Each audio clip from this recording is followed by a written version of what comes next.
আসসালামু আলাইকুম guys, welcome to my video. Guys, আজকে আমরা আবারও আসলাম আমাদের করলা খেতে। সাথে আছে আমাদের ছোট্ট একটি কৃষি বিশেষজ্ঞ লোক। এই যে দেখতেই পারতেছেন আমার কোলে আছে কৃষি বিশেষজ্ঞ লোক। সে এখানে আসার জন্য পাগল হয়ে গিয়েছে, এখানে আসবে, তাই ওকে নিয়ে আসলাম আজকে ক্ষেত পরিদর্শন করার জন্য। দেখি আজকে সে কি বলে, যে আমাদের করলা খেতে এসে কি কি বলতে পারে দেখি।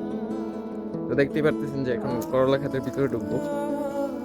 এই যে যাচ্ছি, এই যে আমার দুই দিকেই করলা গাছ, উপরে নিচে। একটু পরে যাবো আবার টমেটো খেতে ওকে নিয়ে, যে দেখবো সে কি শিখেছে কৃষির উপর করে। তো সেটাই দেখার ইচ্ছা আজকে।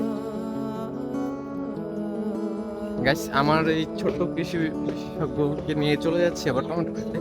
আর ওর হাতে দেখতে পাচ্ছেন যে একটা কামিঙ্গা দিয়ে দিয়েছি খাওয়ার জন্য। এখন হ্যাঁ, সে খাবে না, এখন সে টমেটো খেতে যাবে। তো দেখি যে টমেটো খেতে গেলে কি বলে সে।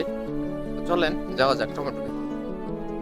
গাইস, দেখতে দেখতে চলে আসলাম টমেটো খেতে। যে আমার পিছনে দেখতেই পারতেছেন যে টমেটো সারি সারি, এই যে টমেটো দেখতেই পারতেছেন।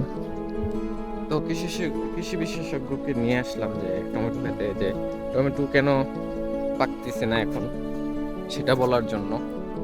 তো দেখি সে কি বলে। সে এখন অন্যদিকে মনোযোগ দিচ্ছে, এদিকে কোনো মনোযোগই নাই। ওকে কি বলবো আমি, যে আমাদের টমেটো খেতে আসলাম। দেখতেই পারতেছেন টমেটো ক্ষেত কত সুন্দর টমেটো ধরেছে। তো এই যে কৃষি বিশেষজ্ঞ এখন কিছু বলবে না। তো আপনাদেরকে অবশ্যই জানাবো যে সে কি বলেছিল। আমি নিচে ডিসক্রিপশনে লিখে দেবো যে সে কি কি বলেছিল অবশ্যই। তো আজকের মতো ভিডিওটা এইটুকুই ছিল। তো নতুন একটা ভিডিও নিয়ে আবারও হাজির হবো blog with Iftekhar YouTube channel. So bye bye.